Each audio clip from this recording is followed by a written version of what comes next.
자, 오늘은 교재에 203쪽 건축법에 관한 요정의 봅시다. 자, 203쪽에 보시면은 2번에 건축물이라고 되어 있죠. 자, 건축법상 건축물은 어떤 건지 203쪽 보세요. 203쪽.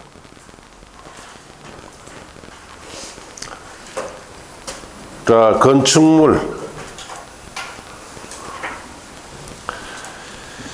자, 이 한갈로 1번에 토지에 정착하는 공작물 중에 자, 줄칩니다. 지붕과 기둥 또는 벽이 있는 것, 거기 밑줄 치시고. 그게 첫 번째 건축물입니다.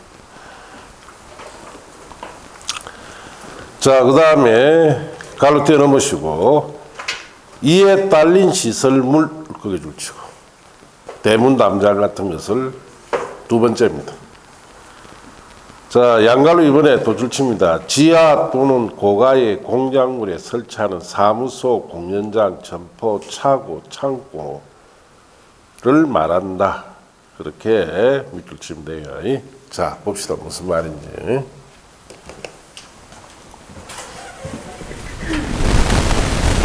자, 건축법 전체 건축물이라는 것도 공작물이다라는 것도 있어요. 뭐 둘 다 큰 의미에서는 다 공작물인데, 건축법이 적용되는 건축물은 원칙적으로 설치할 때 이거 허가받아서 설치해야 돼요. 물론 얘 신고할 경우가 있습니다. 자, 건축법이 적용되는 공작물은 설치할 때 신고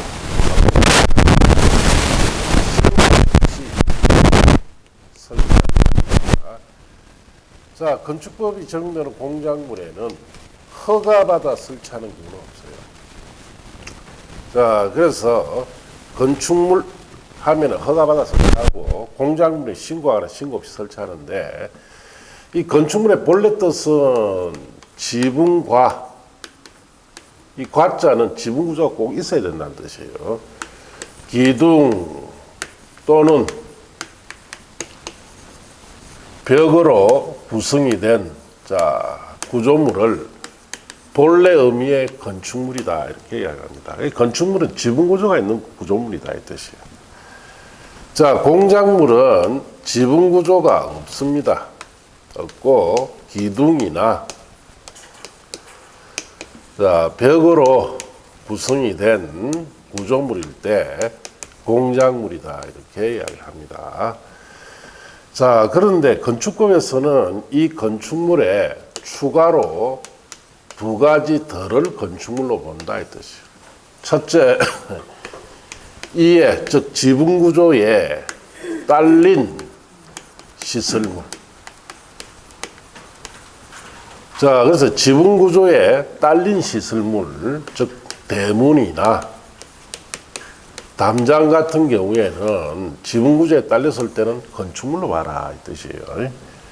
자, 대문이나 담장은 뭐로 구성되어 있는 구조물입니까? 담장은 벽으로 구성되어 있죠. 실은 공작물인데 지붕 구조에 딸렸을 때는 건축물로 봐라는 뜻이에요.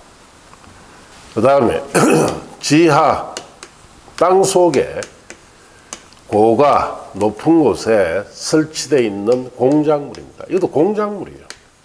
공작물인데 이 공작물에 차고나 점포나 사무실, 이런 것이 설치된 부분은 건축물로 보자 이 뜻이에요. 자, 그래서 이 두 가지는 공작물이지만은 이런 조건일 때는 건축물로 본다 이 뜻이에요.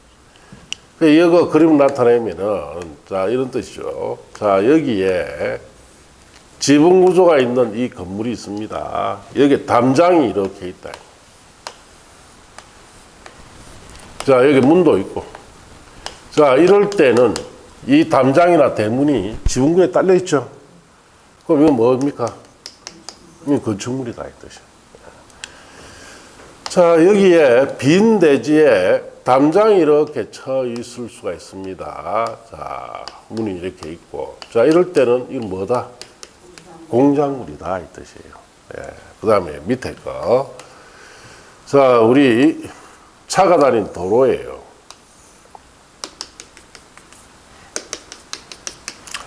자, 이걸 횡단할 때 횡단보도로 지나서 횡단할 수도 있고, 뭐 육교로 횡단할 수도 있고. 자, 계단을 타고 지하로 이렇게 횡단할 수 있죠. 지하도라 합니다. 이거 공작물입니다. 지하 공작물. 그러니까 이게 지하도에 들어가 보니까 여기에 점포가 이렇게 있을 수 있다.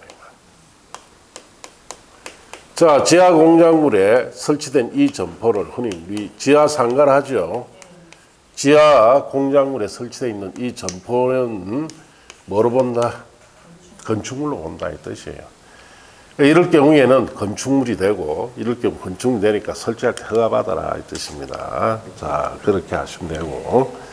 자, 그 밑에 내려가면 축조 신고 대상 공작물이라고 되어 있죠. 자, 공작물에는 설치할 때 신고하는 경우가 있고, 신고 없이 설치할 수도 있습니다. 자, 그게 박스에 1번부터 거기에 11번까지는 다 신고 대상이에요. 자, 이 11가지가 신고 대상 공작물이다 이 뜻이에요. 자, 그러면은 1번 옹벽이나 담장은 높이가 2m를 넘는 것일 때 신고해라. 자, 2m를 넘는다는 말에 주의해야 돼요. 자, 그러면은 자, 여기에 우리 봅시다.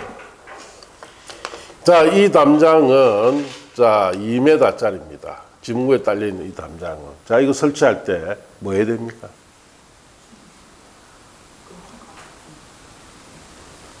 건축물로 본다 했죠. 지붕에 딸렸을 때는 허가 받아야 돼. 이는 2m와 관계없이. 자, 요거는 공작물인 담장이죠. 요는 2m일 때는 신고해야 됩니까? 어떻게 됩니까? 2m를 넘는다 했죠. 공작물일 때 담장은 2m 넘을 때 신고하니까 2m까지 신고하지 않는다 이 뜻이에요. 신고 없이 설치하라. 그러면 공작물로서 옹벽이나 담장은 2m가 넘을 때 신고해야 됩니다. 자, 그 다음 이번에 강고판, 강고탑, 장식탑, 기념탑, 첨탑은 높이 4m를 넘을 때 신고합니다. 4m를 넘을 때. 그럼 4m까지는 신고하지 않고 설치합니다. 자, 그 다음에 3번에 굴뚝, 골프 연습장을 위한 운동시설이란 철탑이나 주거지역 상업제한에 설치하는 통신용 철탑. 자, 이와 같은 굴뚝이나 철탑은 6m를 넘을 때 신고합니다. 그럼 6m까지는 신고하지 않고 설치합니다. 자, 그 다음에 거기에 6번에 고가수조, 옥상의 물탱크를 말하죠. 이거는 8m를 넘어야 신고합니다. 그럼 8m까지는 신고 없이 설치해요. 자, 7번에 기계식 주차장 및 철골 졸업식 주차장으로 외벽이 없는 것. 자, 이거는 높이 8m 이하에 주의해야 됩니다. 기계식 주차장 같은 경우에는 8m 이하일 때 신고 대상 공작물이 됩니다. 그러면은 자, 이 기계식 주차장이 8m를 넘습니다. 그러면 이거는 신고 대상 공작물이 아니에요. 우리 이 건물에는 여기에 주차 타워가 있죠. 자, 이와 같이 8m가 넘는 기계식 주차장은 주차 타워 형식으로 특수건물로서 허가받아야 됩니다. 공작물이 아니에요. 기계식 주차장은 8m 이하일 때 신고 대상 공작물이다 이 뜻이에요. 그 다음 지하 대표는 바닥 면적 30 정도 넘을 때 신고를 합니다. 자, 그 다음 제조시설, 저장시설, 유의시설, 건축물 구조에 심대한 영향을 줄 수 있는 중량물 같은 거. 자, 이것도 신고 대상인데, 유희시설이라는 것은, 어디 대운 거 하면 놀이기구 있죠? 그걸 말합니다. 그런 것은 신고 대상 공작물이다. 자, 그 다음에 11번째, 신에너지, 재생에너지, 개발 이용 보급 촉진법에 따른 태양에너지를 이용하는 발전 설비. 자, 이거는 5m를 넘을 때 신고하는데, 자, 우리 시골에 가면은 지붕 위에 보면 태양 전지판 올라가 있죠. 그걸 말합니다. 높이가 5m 넘을 때 신고하라 이 뜻이에요. 지금은 이걸 외워야 돼요, 이 기준도. 자, 그게 지금은 외우지 마시고 나중에 외우는 방법 가르쳐 줍니다. 네, 금방 외워요.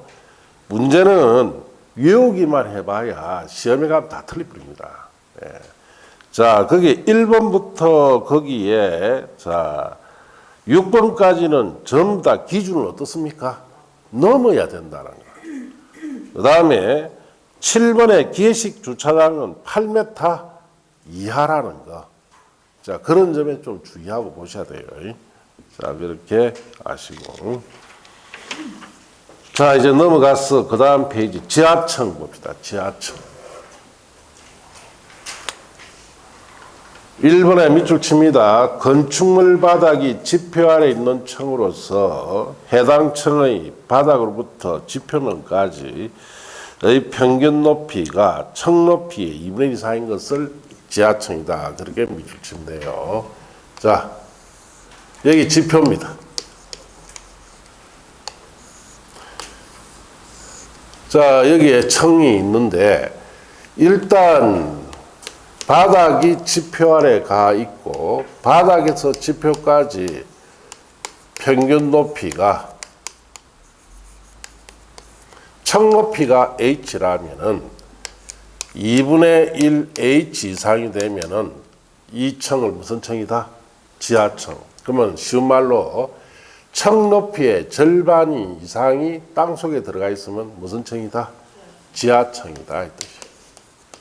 층 높이의 절반이 땅속에 들어가 있으면 지하층이 됩니다. 그럼 시험이 이래 오겠죠. 층 높이가 5m인데 자, 바닥에서 지표까지 자, 평균 높이가 3m 하면 이 층은 지하층이다. 맞습니까? 틀렸습니까? 맞죠. 절반이 땅속에 들어가 있잖아. 5m의 절반은 얼마예요? 2.5m죠. 그러니까 3m 들어가 있으니까 지하층이죠. 2분의 2 이상 들어가 있으니까. 그렇게 묻는다 이 말이에요. 자, 그렇게 하시고 이번에 지하층은 층수에 포함되지 않는다. 그게 줄치고 지하층은 어떤 경우도 층수에 포함되지 않습니다. 자, 이제 밑에 내려가서 건폐율 용적률 봅시다. 공법에 뭐 아주 자주 나오는 말이죠. 건축물의 건폐율 줄칩니다. 대지 면적에 대한 건축 면적 갈로 띄어놓으시고 의 비율. 자, 그렇게 줄치면 돼요. 자, 그래서 건폐율 뜻은 대지 면적에 대한 건축 면적의 비율이다. 이 뜻이. 자, 그래서 이 말이 무슨 말인지 자, 봅시다. 자, 건폐율이다라는 것은 풀어서면 이렇습니다. 대지 면적에서 건축물이 앉은 면적을 건축 면적이라 하죠. 건축 면적이 차지하는 비율을 건폐율이다 이렇게 합니다. 이 그림 나타나는 게래요. 자, 여기 200제곱미터짜리 대지가 있습니다. 자, 여기 건물이 앉은 면적이 120제곱미터가 앉아 있어요. 그럼 건축 면적 120제곱미터는 주어진 대지 면적에 차지하는 비율이 얼마예요? 120제곱미터는 200제곱미터의 몇 프로?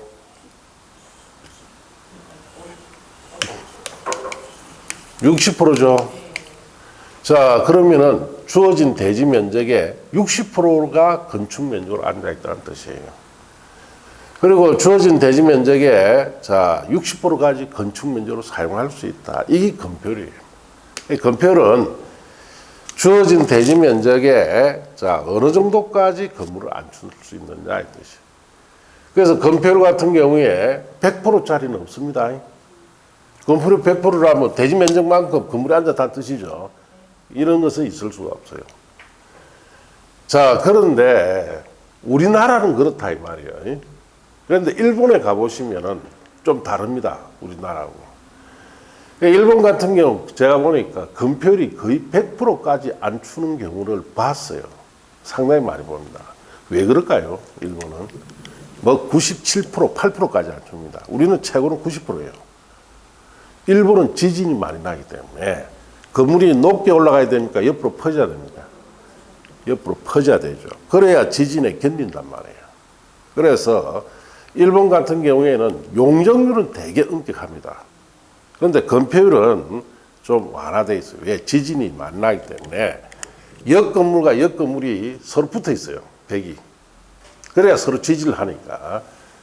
자, 그래서 우리나라 같은 경우에는 건폐율이 100%는 인정이 안 됩니다. 뭐 최고가 90%다 이렇게 하시면 돼요. 그래서 이 건폐율은 대지 면적에서 건축 면적 어느 정도 차지하는 비율을 말한다 이렇게 아시면 되고, 옆에 가시면은 용적률 보세요. 자, 줄칩니다. 대지 면적에 대한 연면적 갈로 띄워놓으시고 연면적의 비율 그렇게 줄치면 돼요.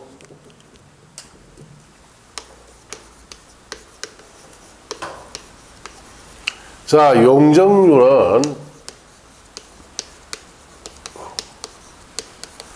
대지 면적에 대한 건축물의 연면적의 비율을 나타내는데, 이 연면적이라는 것은 건축물의 각층 바닥 면적의 합을 연면적이다 이렇게 합니다. 건축물의 각층 바닥 합계가 대지 면적에 어느 정도 비율이 되느냐의 뜻이요. 그림 나타내면 이렇죠. 자, 여기 200제곱미터 대지입니다. 건물이 4층짜리가 앉아 있어요. 자, 각층 바닥 면적이 100이에요. 자, 그러면 이 건물의 바닥 면적 합계는 400이죠. 400이 대지 면적에 어느 정도 비율이 됩니까? 200에 2배죠, 2배. 자, 그러면 용적률이 200%라고 합니다. 그 말은 주어진 대지 면적에 2배를 쌓아 올릴 수 있다는 뜻이에요. 자, 용적률이 200%라면 2배입니다. 대지 면적의 2배. 그러면은 200의 2배니까 400이죠. 바닥 면적을 100으로 하면 4층까지 올라가고 50으로 하면 8층까지 올라간다 이 뜻이에요. 자, 그러면 용적률이 500%다 하면은 주어진 대지 면적에 5배를 쌓아 올릴 수 있다는 뜻이에요. 200의 5배는 1000제곱미터죠. 자, 바닥 100으로 하면 10층, 50으로 하면 20층까지 올라갑니다. 예. 자, 그래서 건폐율은 주어진 대지 면적에 어느 정도 건축 면적이 차지하는 비율을 말하고, 용적률은 주어진 대지 면적에 몇 배를 쌓아 올리느냐가 용적률이다 이렇게 아시면 돼요. 자, 그렇게 아시고, 그 밑에 그림으로 참 설명해 놨죠. 그 읽어봐야 결론은 간단합니다. 네. 읽어봐야 막 혼란스럽게 나와갖고, 건폐율은 간단하게 주어진 대지 면적에 얼마까지 건축 면적을 안 주느냐 비율을 뭐라 부른다? 건폐율. 그래서 예를 들어서 건폐율이 40%다. 그러면 주어진 대지 면적에 건물을 얼마나 줍니까?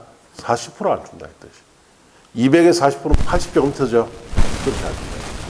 용적률은 주어진 대지 면적에 몇 배로 쌓아올리느냐가 용적률입니다. 100%가 용적 100%가 대지 면적의 1배, 200%가 2배, 1000%는 10배로 쌓아올립니다. 자, 그렇게 아시면 돼요. 자, 이제 206쪽에 보시면은 주요 구조부라고 되어 있죠. 예. 자, 주요 구조부는 밑줄 칩니다. 내력벽, 기둥, 바닥보, 지붕틀 및 주계단을 말한다. 그렇게 줄 치시고. 자, 건축물에 있어서 주요 구조부는 내력벽, 그냥 벽이 아니고 내력벽은 힘을 받는 벽입니다. 자, 우리가 건물을 지탱하는 벽 있죠? 그걸 내력벽이라고. 우리 건물 안쪽에 있는 저런 벽은 칸막이 벽이고, 저는 내력벽이 아니에요. 아시겠습니까? 건물을 지탱하는 벽이 내력벽입니다. 기둥은 아실 거고, 바닥도 아실 거고, 보도 아실 거고, 지붕하면 안 돼요. 지붕털이라고 해야 됩니다. 자, 그래서 지붕은 주요 구조부가 아니에요. 자, 이렇게 경사형 지붕이 있다. 그러면은 이게 눈이나 바람이나 이런 것에 지붕이 함몰되지 않도록 안에다가 자, 지지대를 다 대어놨어요.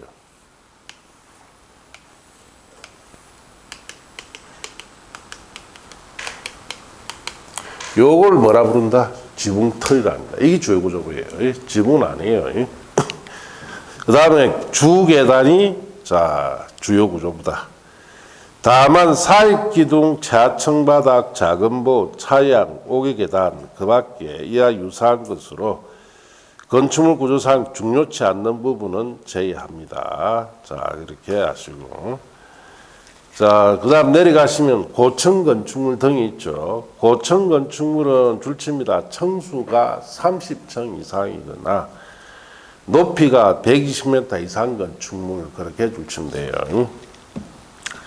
자 이제 초고층 건축물 줄칩니다. 층수가 50층 이상이거나 높이가 200m 이상 건축물 자 그렇게 줄치시고 자 거기에 고층이나 초고층은 층수 30층 이상이거나 50층 이상이거나라는 말이 있죠. 이거나란 말에 주의하셔야 돼요. 이고 하면 틀립니다. 이거나 해야 돼요. 자, 그 다음 3번에 준초고층 건축물 줄칩니다. 고층 건축물 중 초고층 건축물이 아닌 거예요. 자, 그래서 무슨 말인지 봅시다. 고층 건축물, 층수가 많은 건축물 또는 높은 건축물 이 뜻이에요. 고층 건축물 되려면 일단 층수로는 30층 이상이거나 높이로는 120m 이상이 되면은 고층으로 봅니다. 이거나라는 말은 둘 중에 하나만 갖추면 고층 건축물 됩니다. 그래서 층수가 30 이상이든지 아니면 높이가 120m 이상이든지 둘 중에 하나만 갖추면 고층 건축물 되는데 이 고층 건축물에는 종류가 두 가지가 있어요. 초고층 건축물이 있고 또 하나는 준초고층 건축물이 있습니다. 초고층 건축물은 50층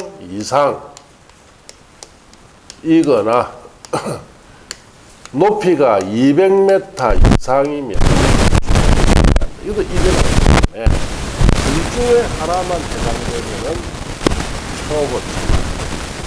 초고층은 고층 건축물 중 고층이 층수로는 30층부터 49층까지.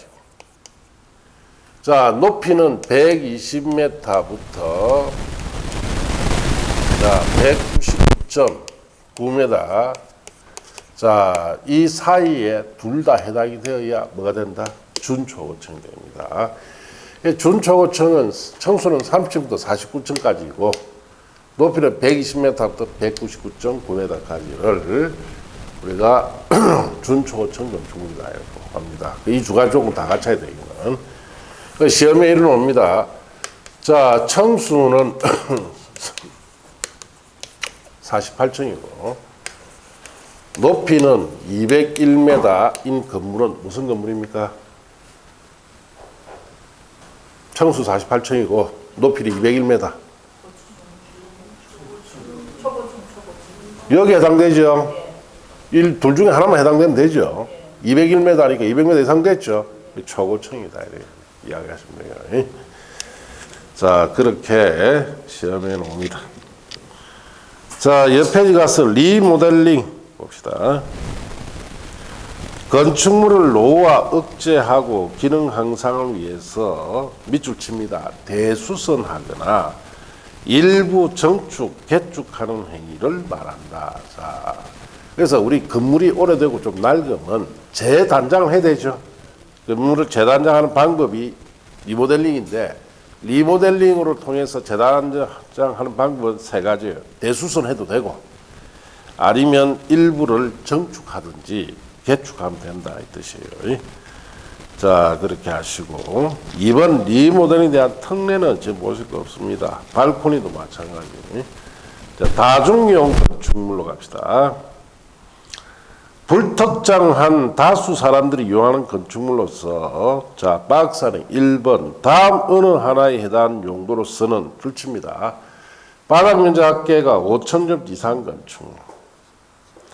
자, 기역부터 비역까지 갈로 묶어 보시고, 문화집회 시설로서 동식물은 제외하고, 종교시설, 판매시설, 운수시설 중 여객용 시설, 의료시설 중 종합병원, 숙박시설 중 관광 숙박시설. 자, 그 다음 줄칩니다. 16층 이상 건축물. 자, 이런 건물을 다중용 건축물이다라고 하는데, 자, 봅시다.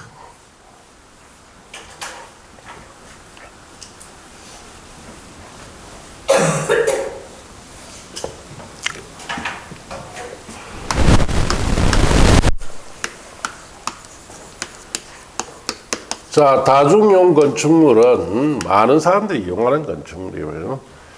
자, 첫째, 문화, 집회시설, 동물원이나 식물원은 제외하고, 그 다음에 종교시설, 판매시설, 자, 그 다음에 운수시설 중 여객용 시설, 그 다음에 숙박시설 중에 관광, 숙박시설, 자, 그 다음에 의료시설 중에 종합병원. 자, 이 6가지 용도에 해당될 때는 이런 용도로서는 바닥면적 합계가 5,000 제곱미터 이상이 되어도, 자, 다중. 바닥 면적 5,000제곱미터 안 되더라도 청수가 16층 이상이 되어도 다중이 됩니다. 그리고 외의 용도. 자, 위에 6가지 외의 용도에 해당할 때는 16층 이상이 되어야 다중용 건축됩니다. 이런 뜻이다. 이렇게 알고 있어야 돼요. 왜 시험에 안 틀립니다.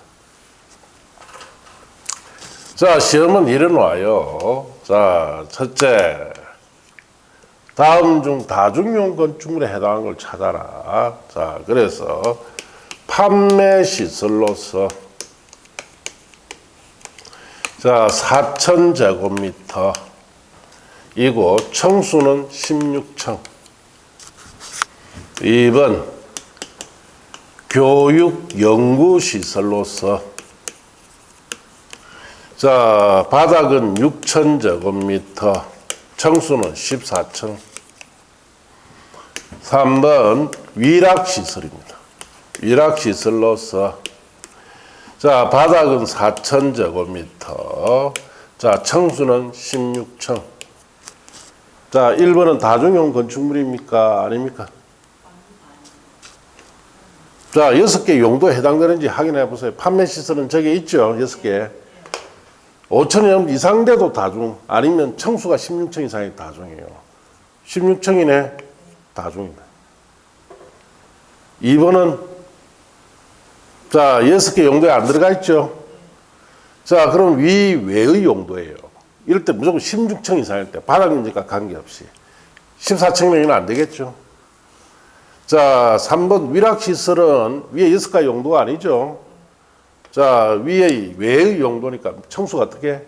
16층 이상이 돼야 다중됩니다. 그래서 1번이나 3번은 다중이에요. 이런 형태로 문제를 물어보니까 이 6가지는 여러분 생각하실 때 책에 잘못 읽으면 6가지는 무조건 바닥면적 5,000점 이상 돼야 다중이 되는 것처럼 착각하게 되어 있어요. 알겠어요? 그 6가지 용도는 바닥 면적이 5,000점 이상 돼도 다중, 바닥 면적이 5,000 안 돼도 층수가 16층 이상이 되죠. 그럼 다중이 되는 거예요. 그리고 위 6가지 외의 용도일 때는 무조건 층수가 16층 이상이 돼야 다중이 됩니다. 그렇게 해석을 해야 돼요. 예. 자, 그래야 시험에 틀리지 않습니다. 자, 그래서 책대로 보면은 틀릴 수가 있어요. 자, 그렇게 마시고. 자, 이제 그 다음 페이지 넘기세요. 준다중용 건축물이라고 되어 있죠. 자, 그건 지금 보실 거 없습니다. 다중용 건축물 알면 돼요. 자, 특수구조 건축물로 갑시다. 자, 1번 줄칩니다. 한쪽 끝은 고정되고 다른 쪽 끝은 지지되지 아니한 구조로 된 보차양 등이 외벽의 중심선으로부터 3m 이상 돌출된 건축물을 특수구조 건축물이다라고 합니다. 그래서 그림 나타나면 이렇죠. 자, 우리가 건물이 이렇게 있습니다. 자, 이렇게 있는데 지붕구조에서 이렇게 차양이 돌출될 수가 있어요. 자, 여기는 딱 고정되어 있고 여기는 지지되지 않은 구조로 된 이런 돌출 차양이 몇 메타, 3m 이상 돌출된 이런 차양이 있는 이런 건물은 특수구조 건물이다 이 뜻이에요. 예. 자, 그렇게 아시고 그 다음 두 번째 줄칩니다. 기둥과 기둥 사이 거리 갈로 띄름시고 자, 거리가 20m 이상 건축물은 특수구조 건축물입니다. 자, 그렇게 줄치면 돼요. 기둥과 기둥 사이가 얼마 이상? 20m. 자, 우리 여기 건물에 보시면 여기 기둥이 있죠? 저기 뒤에 기둥 있죠? 저 사이가 20m 됩니까? 안 되죠? 이건 특수구조 건물이 아니다 이 뜻이에요. 그러면 저 기둥과 기둥 사이 거리가 20m 이상 될 때는 특수구조 건물이다 이렇게 아시면 돼요. 3번은 뭐 특별히 보실 거 없습니다. 자, 그렇게 하시고 자, 이제 옆에 가면 13번 건축으로 갑니다. 건축. 자, 이 건축은 공법에서 아주 자주 나오는 말 중에 하나입니다. 자, 건축은 건축물을 신축, 정축, 개축, 재축하거나 건축물 이전하는 것을 말합니다. 그래서 건축이란 말은 5가지 개념이에요. 신축, 정축, 개축, 재축, 이전. 자, 신축 봅시다. 건축물이 없는 대지에 갈로 띄워놓으시고 새로 건축물을 축조하는 것은 신축인 줄 알아요. 갈로 안에 줄칩니다. 부속 건축물만 있는 대지에 새로 주된 건축물 축조하는 것을 포함하되 줄치시고 개축 또는 재축은 제외한다. 자, 무슨 말인지 봅시다.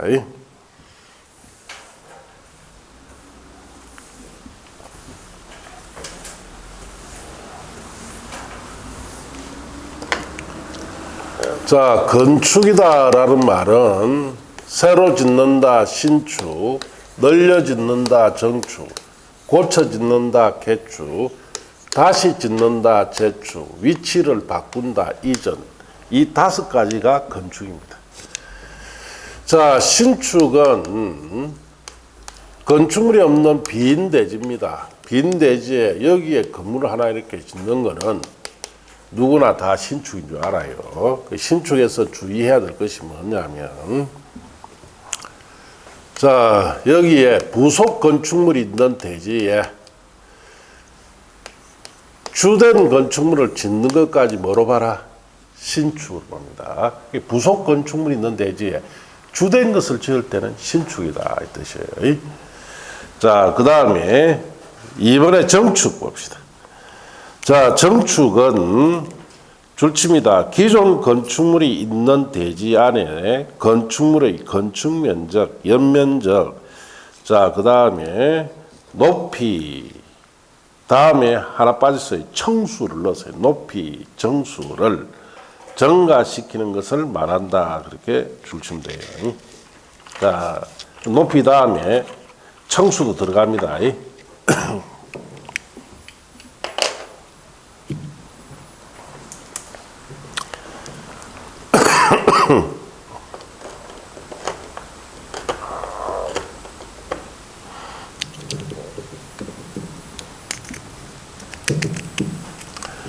자, 정축이다라는 것은 기존 건축물이 있는 대지에서 건축물의 건축 면적,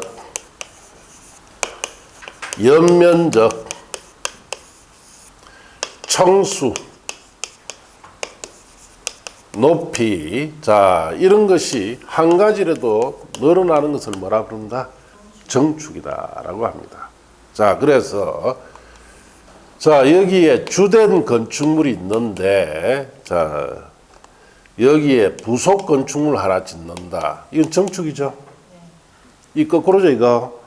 주된 건물이 있는데 부속 건축물 지을 때는 정축입니다. 그래서 이거는 면적, 건축 면적이나 연면적이 늘었다는 뜻이에요. 또 이렇게 생각해 볼 수 있죠. 자, 여기 건물이 있는데 여기에 붙여서 이만큼 늘려질 수도 있죠. 이것도 면적이 늘은 거예요. 건축 면적, 연면이 늘었기 때문에 정축이 됩니다. 자, 그리고 여기에 2층짜리 건물인데 옥상에다가 층을 하나 더 넣었습니다. 자, 이것도 정축이에요. 연면적도 늘었고 층수도 늘었고, 자, 그 다음에 높이도 늘었죠. 자, 그래서 이런 것이 정축이다 이렇게 아시면 돼요. 자, 그리고 개축 봅시다. 개축.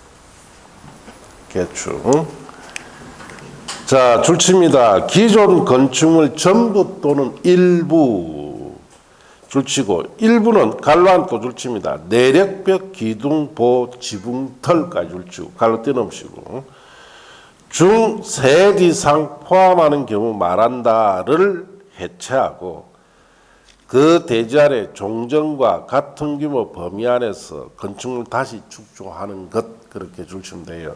자, 이 말이 무슨 말인지 봅시다. 자, 개축이다라는 것은 고쳐 짓는다 이 뜻이에요. 자, 기존의 건축물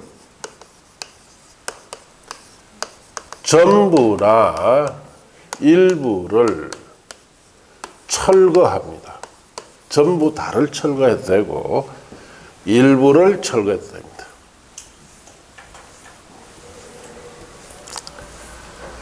자, 이렇게 철거하고 그 대지에 종전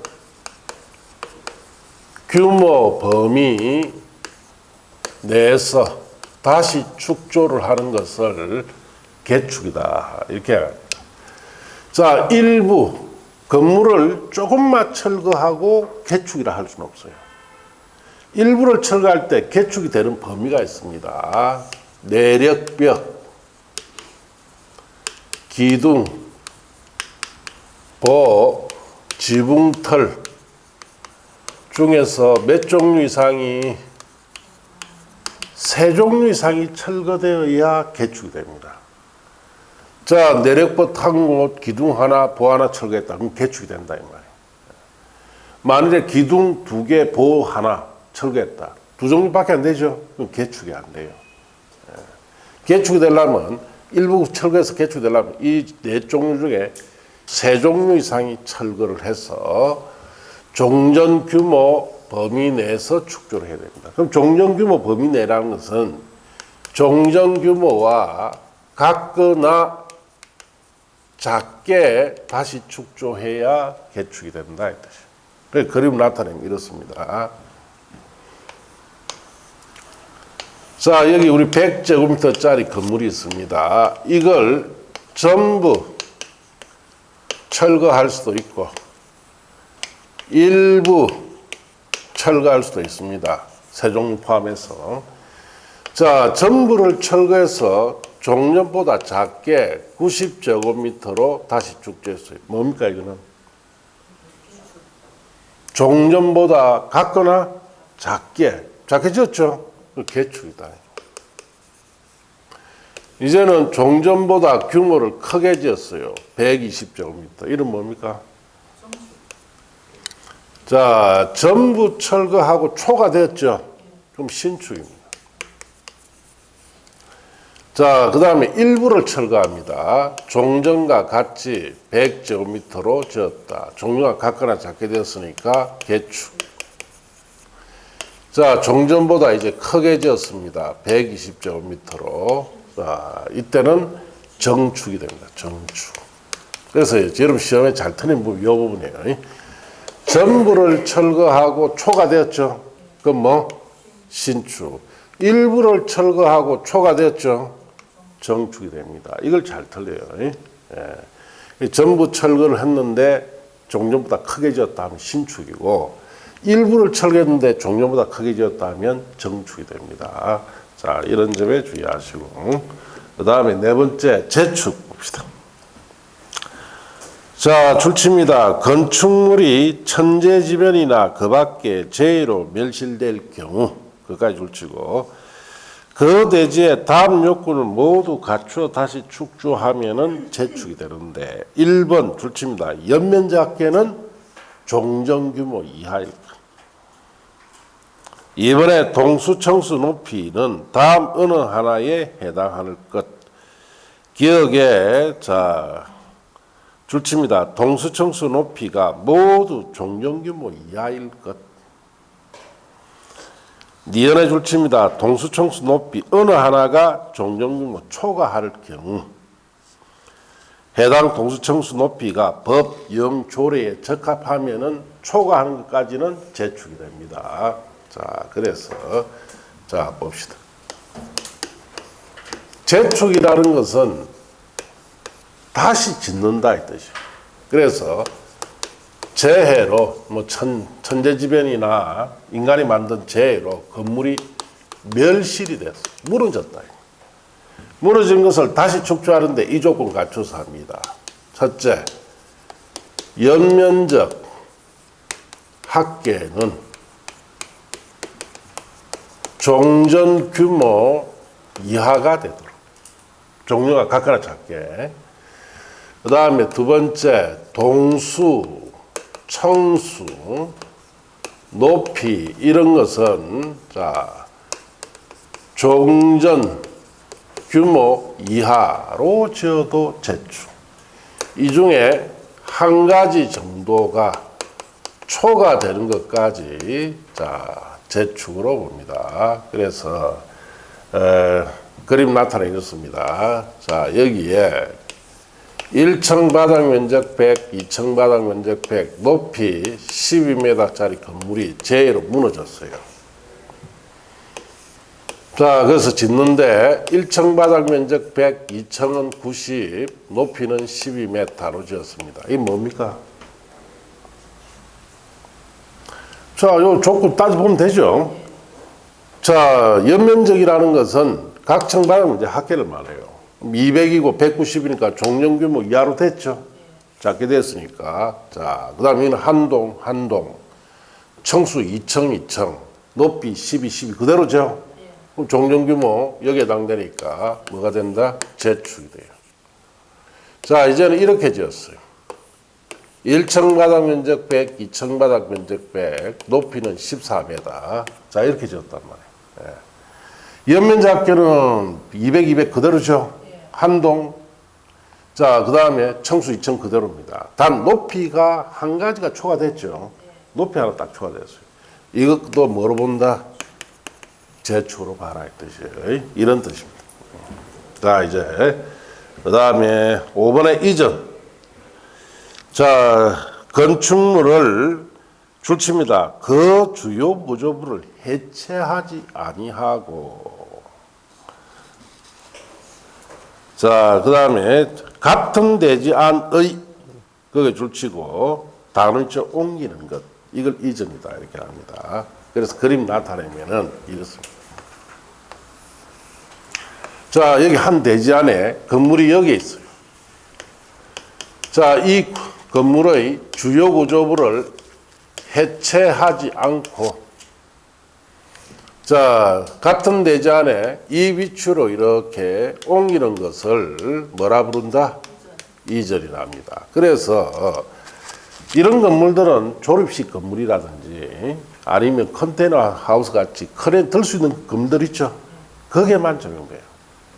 우리가 살고 있는 이런 주택이나 이런 건물들은 땅에 딱 정착이 돼 있죠. 고정돼 있으니 들지 못하는 거예요.